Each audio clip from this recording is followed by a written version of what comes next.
Hey, well, what did you see this Sunday? Who are the winners? And who are the losers? And who are the Super Bowl contenders? Tell us, well. Danny's throwing dimes.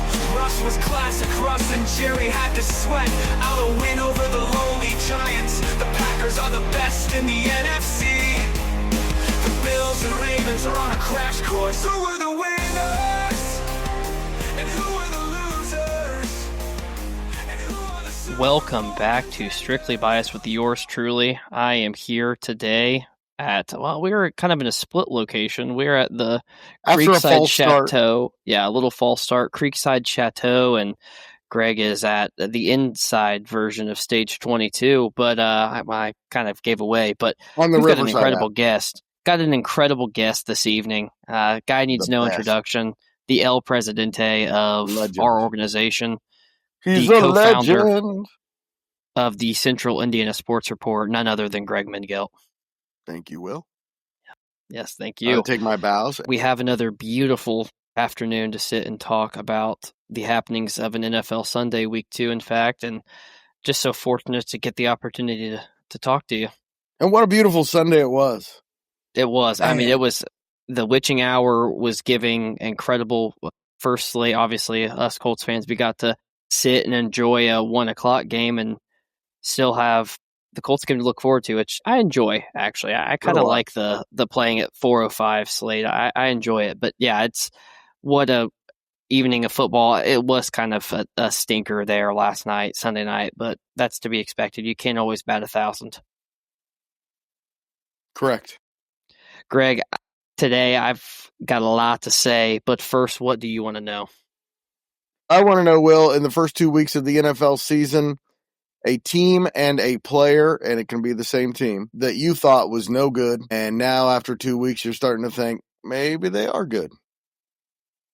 Daniel Jones and the Colts. I mean, has there been an NFL player that has raised his stock not only for himself but the team in the first 2 weeks? What's your podcast called? Strictly Biased. That's right. Yeah, We're always thinking Colts first.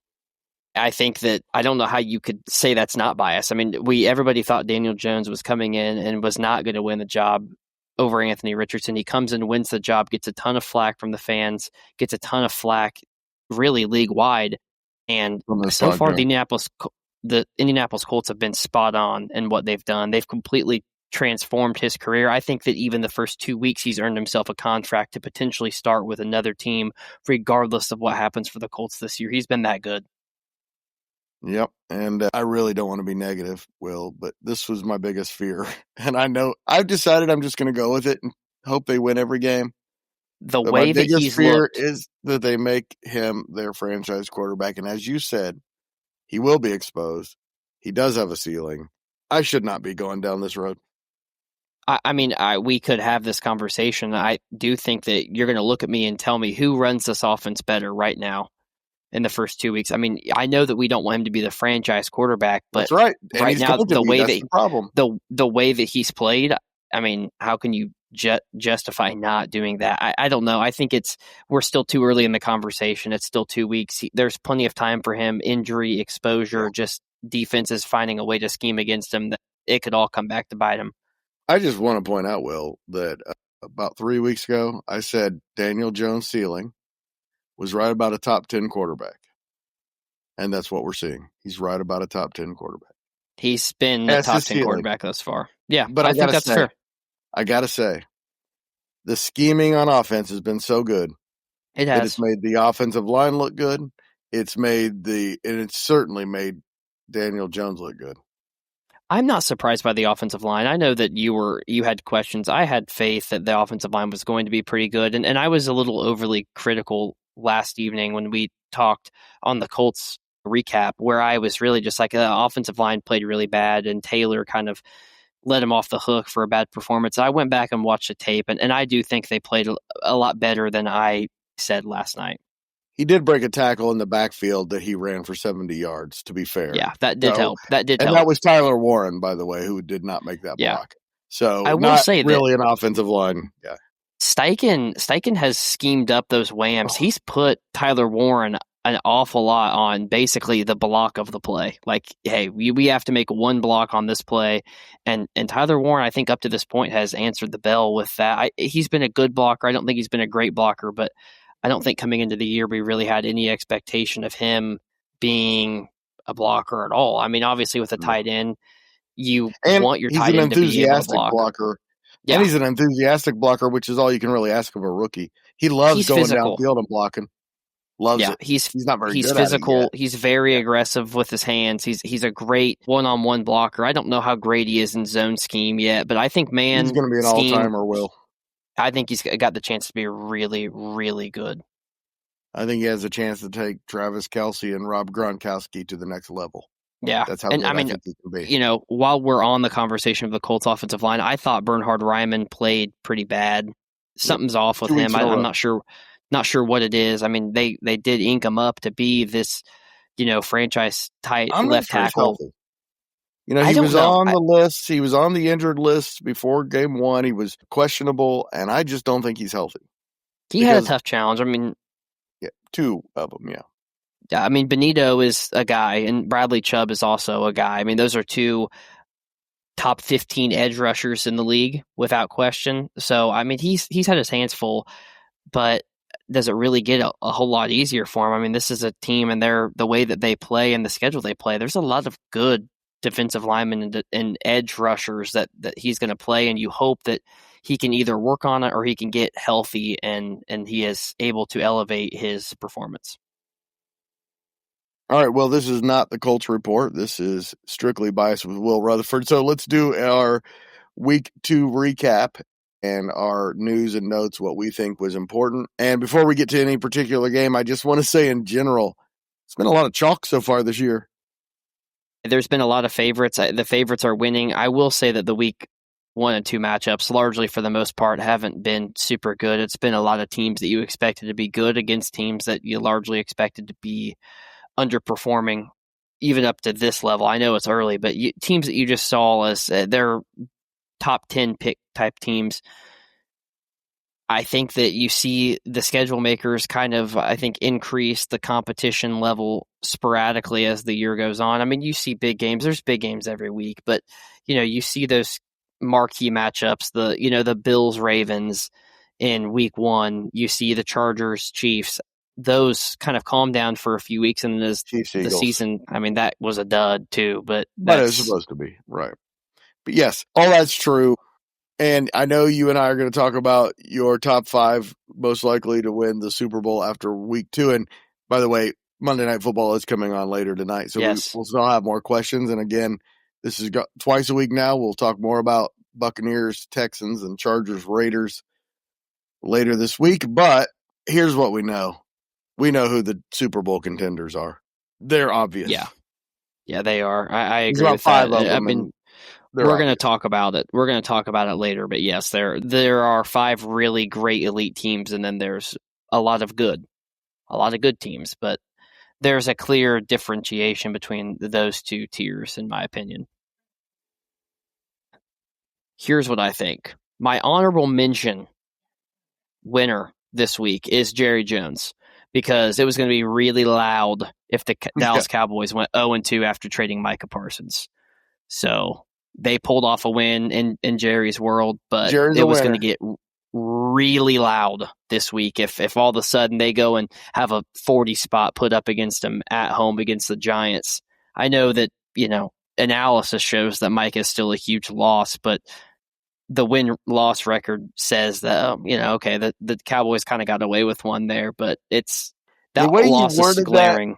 The way you worded that, Will, you're right. Jerry is a winner this week, but the Cowboys got some long days ahead of them. If you can't stop the Giants, man. They do. Russ's deep ball was spot on yesterday, too. I mean, he played really well, but he can place him in there, can he? Jerry won. My second honorable mention, I've got 2 actually this week, is Jamar Chase. He is the best wide receiver in the game without any question. He is so talented, so good. He is an alpha one of the alpha one. I mean, you saw Joe Burrow go down with turf toe. he's going to miss time. And then Jamar Chase still goes for 14, 169 and a touchdown reception. Like, come on. That guy can play with anybody. I think he's better than Justin Jefferson. I don't really think it's close. I don't think it's close either. I think there's a level between them. I agree. Number 5, we're actually getting to the top 5. I guess I should call it 7 winners and 7 losers since I've got honorable mentions. Nope. 5 winners and 5 losers with Will Rutherford. Number 5, Philadelphia Eagles defend their belt. They obviously won the championship. They beat the champ to be the champ, and they got to take ultimate bragging rights again by beating the Chiefs in Kansas City. It was kind of an ugly game. Jalen Hurts threw for, I think, 101 yards, and the Eagles still 15. find a way to get it done. Seemed like 15. It wasn't enough. Let me tell you, that's not sustainable. They're good, but I don't think they're going to be able to win the whole year throwing for 100 yards. Well, I honestly think that's 2 teams we're not going to have to worry about. Really? We'll get there. Okay. Number 4, Matthew Stafford just continues to be great. I mean, you want to talk about a winner. He just performs. He's so quiet. The LA Rams, you don't really talk about a whole lot. In any conversation with quarterbacks, Matthew Stafford's never where he should be.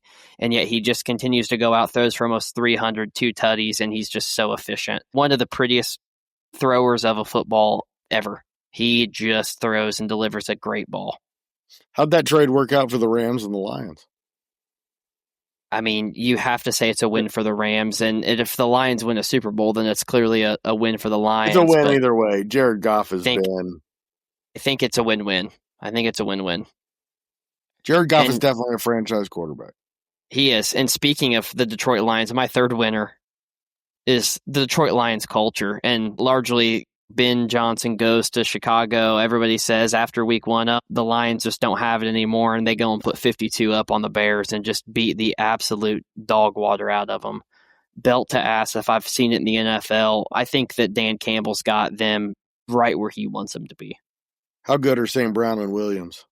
I mean, St. Brown he might be better than Jefferson as well. I think he is that good. I think he is that good. Absolutely, more receiver, but he's always available. He's always available, regardless, and he shows up in pretty much any situation. He had a quiet week 1 against the Packers. He showed why he is Amon-Ra St. Brown in week 2. And what a great dude! He is. I mean, he is the consummate professional. He's everything that you want in a one receiver. He is. I mean, think of their receiving core. They've got Jamison Williams. They've got Laporta, obviously, as a tight end. They have Gibbs, and they have David Montgomery. They draft Taslaw, who looks great. I mean, and Amon-Ra. Khalif Raymond's a nice number 4. Yeah, and Amon-Ra St. Brown is still getting more targets than the rest of them. I mean, he is still outshining them. That should just go to show how good he is. So damn good. My number 2 winner is Mike McDaniel's golf game, because there's no way in hell that he's going to be the coach of the Dolphins. He's going to be getting paid a lot of money to sit and play golf next year. Maybe pretty soon. I think it could be. It's his interview. If you haven't, go watch his post-game press conference. He just sounds like a dipshit. I couldn't imagine him being the coach of my team the way that he sounds. And I have to listen to Shane Steichen talk. So, by the way, they play Buffalo Thursday. Yeah, Buffalo's kind of had their issues in Miami, but I don't think there's any chance. This Buffalo team's different, Will.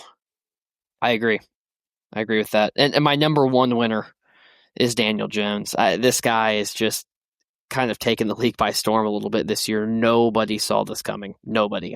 You can say, I thought Daniel Jones was going to be good. He was the best option, this, that, and the other. Nobody expected a team that had Peyton Manning, Johnny Unitas, and Andrew Luck for Daniel Jones to be the first quarterback of an NFL team ever to not punt or have a turnover in the first 2 weeks. Nobody saw that coming. Well, I saw it coming. As soon as they named him the starting quarterback, I said, that guy's going to be the franchise quarterback, and the Colts are going to be mediocre for the next decade. Sorry, I don't want to keep bringing it up. But you can say that. That can be true, but you can also say that you did not expect him to be this good and this efficient in this offense. He's been that good. But as you've said, he will be exposed. Yep. I don't know if you believe that anymore, but you have said that. He's going to get exposed at some point. There are some really good defenses on that schedule. Starting with the Rams 2 weeks from now. Well, Tennessee's defense isn't bad. Tennessee's defense is pretty good, although the Rams kind of played with them, but that's whatever. So we started positive. We got to go negative now. It's just the unfortunate reality of the NFL. But my honorable mention loser, number one, is J.J. McCarthy.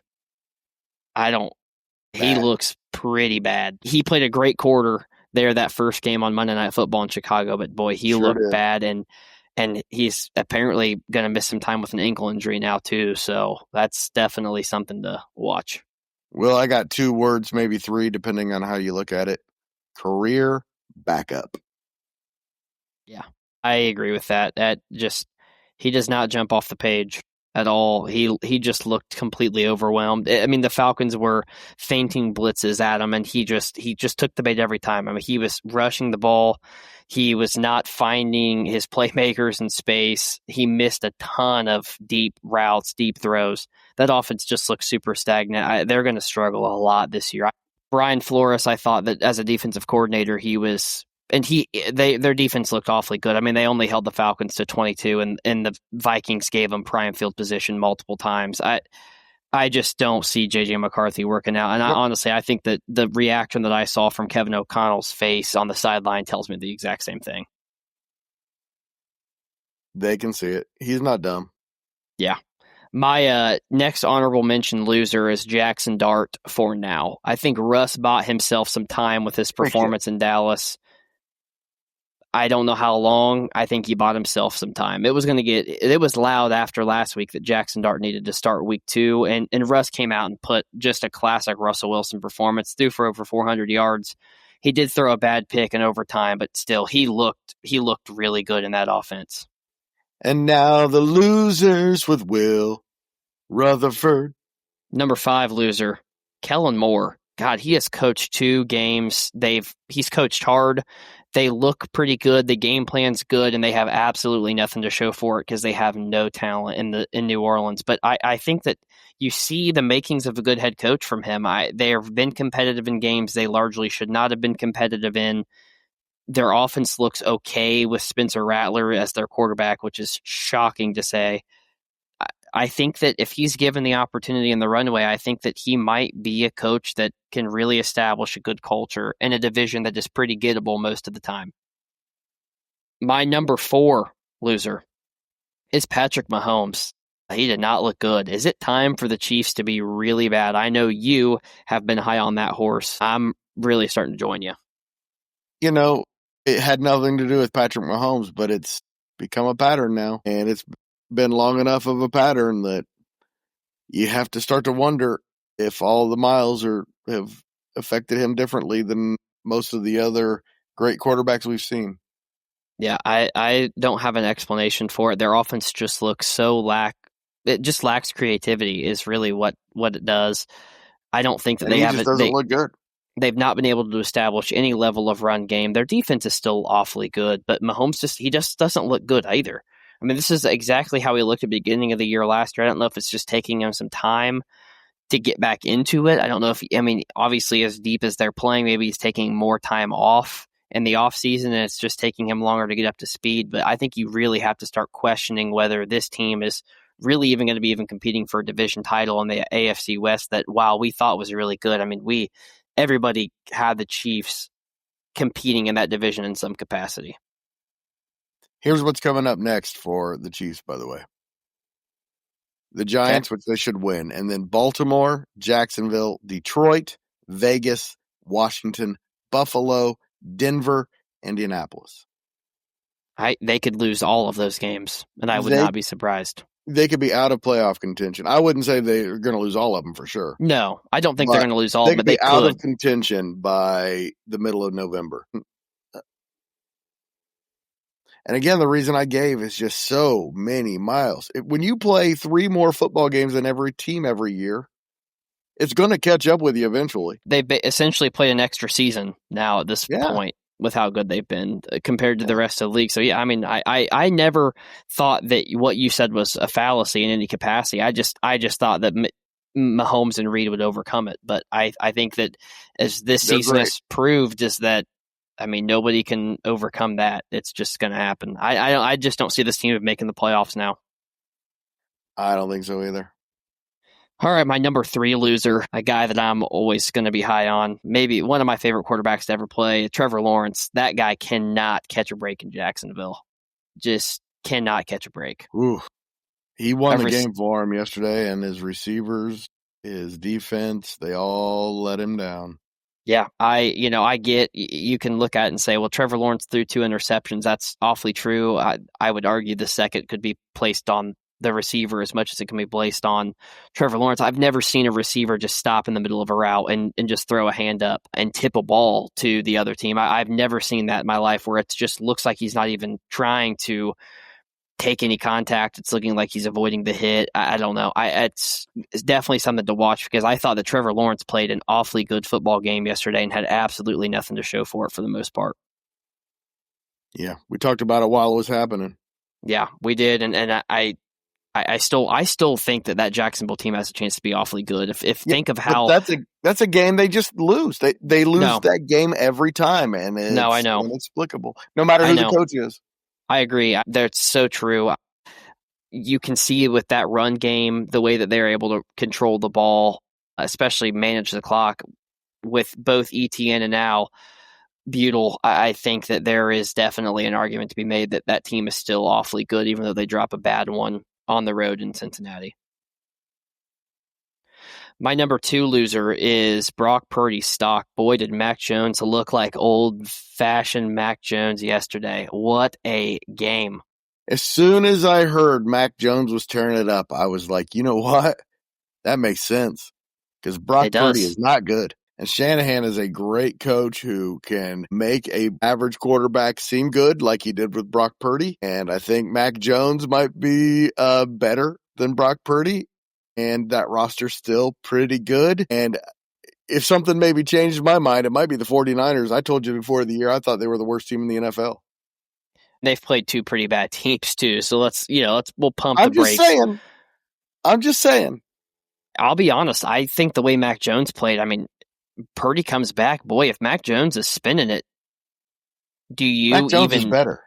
Do you think that they potentially keep Mac Jones starting and Brock Purdy goes to the bench? Because yes, I think it's within the realm possible. I mean, he went for 270 and 3 touchdowns yesterday. I think it's and was just super efficient.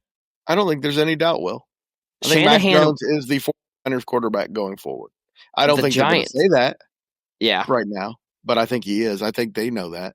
Which is funny because they just gave Purdy that huge extension, And it turns out Jennings, when he's healthy, is really good, and Ricky Pearsall is pretty darn good, and they've got quite a few weapons at his disposal. And, of course, the running back is not what he used to be, but he's still a darn good weapon. Yes. The defense isn't what it used to be, but it's still got Fred Warner and Nick Bosa, and I think I might be changing my mind about the 49ers, Will, if they stick with Mac Jones. Well, and also, I mean, you got to remember, Mac Jones was Shanahan's guy coming out of that draft that they took Trey Lance. I mean, Mac Jones was the target in Shanahan's eyes. That's been documented countless times. And finally, I guess Kyle Shanahan gets his hands on him. Maybe. I don't know. Maybe that he just becomes the 49ers starting quarterback for a long time. He's still only, I think, 27 years old. He's still young. He's still got a ton of career left. It's very reminiscent of a Jared Goff situation, where Goff was definitely not in a backup role in the capacity Jones was, but he gets to a place that really wants him, and his career takes off. Yeah, good coaching can change everything. Absolutely. And I don't think anyone can doubt that Shanahan's a great coach. My number 1 loser of the week is the Cincinnati Bengals, because Joe Burrow is going to miss 3 months after undergoing surgery for turf toe. I had him in the playoffs, and while Jake Browning did look awfully good, he's not going to get a Travis Hunter bailout 4th and 5 defensive pass interference to keep that drive going every week. I think he's going to get exposed. I don't think this Bengals team makes the playoffs now. I really don't. I think their division is tough enough. They just don't make the playoffs. Well, does it count that I picked them to make the playoffs if I said that 5 teams would tie for the last wild card spot at 8 and 9? Because that's what I said. I think you could be spot on. Burrow is this generation's Andrew Luck. I just don't think he's ever going to be able to stay healthy. He's just taking too much damage.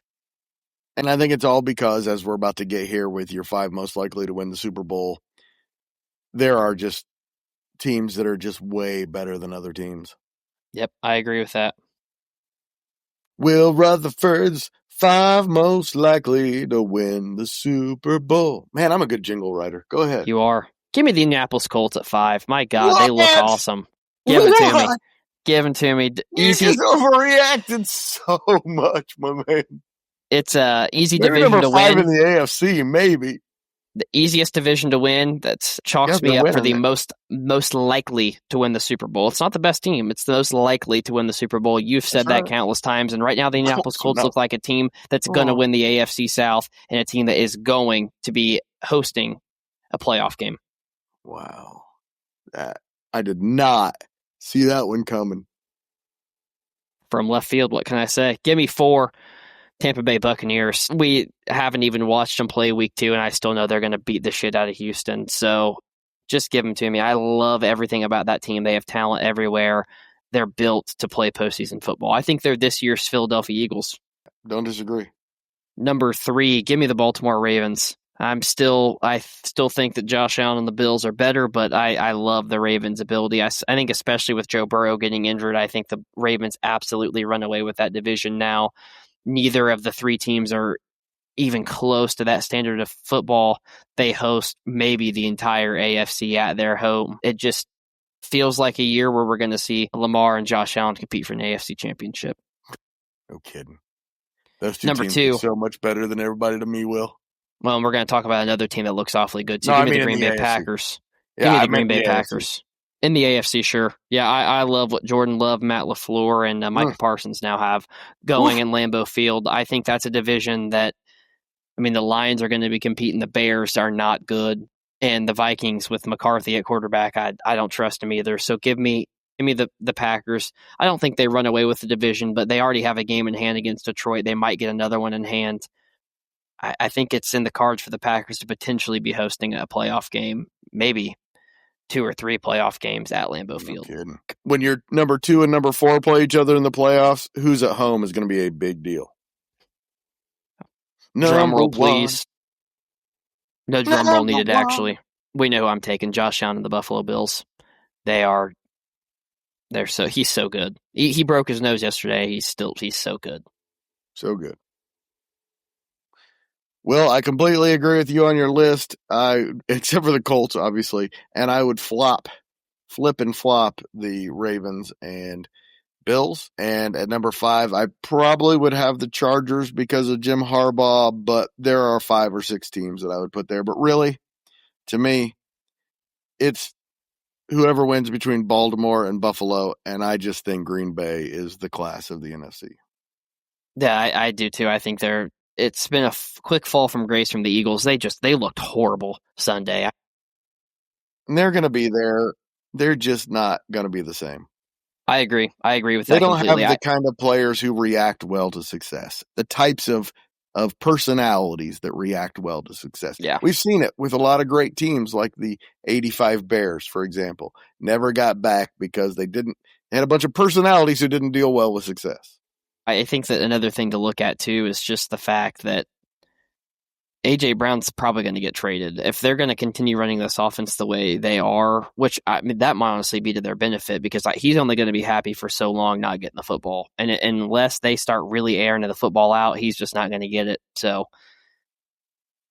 they're just a crash course in roster construction being the reason that they can't win another one because they have all the pieces to do it. But I think, like you said, you just got a lot of personality and you've got some divas on that team that are going to prohibit that from happening. All right. Well, that is all of our segments, except for you have 3 most likely to have the number 1 pick. And I'm going to be very interested in this one. Yeah, I think it's pretty standard. They're all in the AFC. The number 3 team is the Dolphins to me. I don't think that they're that bad. Tyreek Hill is amazing, and he might be the other one that you put up there. their roster is good enough to like be, I think, an average NFL team. Tua looked a lot better. They lost a close one to New England, but Too many holes. there are too many holes, and I just think that they're in a division. I think the Jets, even though they played poorly against Buffalo, they looked pretty good against the Steelers. I think they're going to be one of those 7-win teams that you just don't want to play. They're probably going to play really hard. Aaron Glenn is the type of coach. He's going to have a great defensive system, and I think that they have enough athletes offensively. They're going to be tough to beat. I just don't see them making the playoffs this year.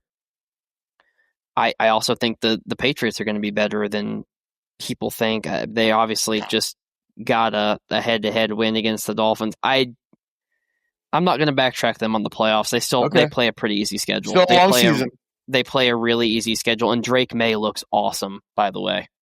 I've got the Browns at number 2. I know you say too good of a roster, but they look bad. They look bad. It's when you just don't have a good quarterback and you don't have good weapons, it just doesn't matter really how good the team around you is. And they got exposed by Lamar Jackson, but I think that defense is pretty good. Yeah, but when your two best players, arguably offensively, are your tight ends, you're going to struggle. Their offensive linemen are the best players on their team, besides Myles Garrett. Joe Flacco he's just not going to be able to get it done. I see them, if they won 5 games, I think that would probably be more than they should. My number 1's the Titans. I think Cam Ward is another dud. He doesn't, everybody, I don't know. I just don't think nice plays yesterday. That's just not a very good offense. He gets away with things that he's just not going to be able to get away with His forever. His best wide receiver is Calvin Ridley, man. Calvin Ridley is still a pretty talented wide receiver in this league. Who drops every other pass that comes his way. Well, that's also fair, but... Here's the rest of his receiving core. Elik Ayomaner, Chig Okonkwo, Van Jefferson, 85-year-old Tyler Lockett, and Gunnar Helm. That's his receiving core. It's bad. I'll give you that. It's bad, but I think that's why that they're going to have the number 1 pick. So I don't think it's going to be his fault. I'm not convinced that he is. I just don't think he's a dud at all. I think he's going to be a good one. I'll give you that. The jury's still out on him. I think that the off script plays and stuff. It's hard in this NFL. I think sometimes to get away with those, especially when you make that your personality. I think that he lacks a little bit with his ability to stay calm in the pocket. He rushes and tries to play hero ball, and I think it's going to get him in trouble. As for the Panthers and the Saints, one of those teams deserves to be on the list, but they do have to play each other twice. So there's a chance that they pick up at least 2 wins against the other. We'll see. Bryce Young looked much better yesterday. I know that they dug themselves an awfully deep hole, but he looked kind of like old Bryce Young was supposed to look. Can I throw another team out there? Sure. The Vikings. They're so close to being 0-2, and they just look awful. Their backup quarterback might actually just be better than their starter, though. So I would just be patient on that. And they got lucky. They got a Burrow-less Cincinnati this week, but then Pittsburgh, Philadelphia, the Chargers, Lions, Baltimore, the Bears, Packers, Seattle, Washington. That's their upcoming schedule. Do you trust Carson Wentz? I think they're winning 4 games, man. KFC's are awfully good, though. KFC has done more with less. I know. But that schedule and that quarterback does not make for a good situation. All right, Will, you've already made your picks for the week, but Buccaneers at Texans, your expectation? Buccaneers win big. Well, I got a feeling about this team. I think they're a Super Bowl team, Will. I do that. They're my pick in the NFC to get to the Super Bowls. And then Chargers at Raiders. Man, that's an intriguing one, isn't it? I believe I took the Raiders, actually, in this game. I wasn't high on the Chargers in the preseason. You slapped Jim Harbaugh right in his face again. Yeah, I don't know. I just think this is one of those, like, Pete Carroll just kind of steals one here. This is a good Raiders team. I hate them. This is going to be a good Raiders team. It's at least going to be one of those teams that affects how things go if they're not a playoff team. But, man, the Raiders got a good one. They got a good coach. They got a good running back, all in the offseason. I think Chiefs might finish last, Will. It's awfully possible. Hey, Will. Did you see this Sunday? Who are the winners? And who are the losers? And who are the Super Bowl contenders? Tell us, well. Danny's throwing dimes. Russ was classic. Russ and Jerry had to sweat out a win over the lowly Giants. The Packers are the best in the NFC. The Bills and Ravens are on a crash course. Who are the winners? And who are the losers? And who are the Super Bowl contenders? Tell us, well. Danny's throwing dimes and the Colts are 2-0. Did you hear? The Colts are 2-0. Who's the best receiver in the NFL? Tell us, well. Do the Eagles look like a repeat contender? Is Mac Jones the answer in the Bay? Are the Chiefs done? And are the Colts Super Bowl contenders? No, really, that's a serious question. Seriously. Tell us, well.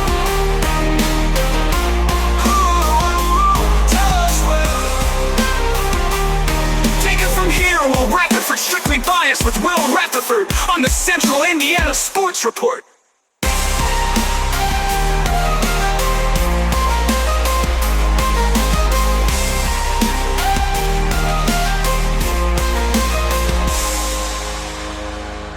Danny's throwing dimes. Russ was classic. Russ and Jerry had to sweat out a win over the lowly Giants. The Packers are the best in the NFC. The Central Indiana Sports Report the is Bills a and product of Ravens are on a crash Media. course. Who are the winners? And who are the losers? And I love Susie.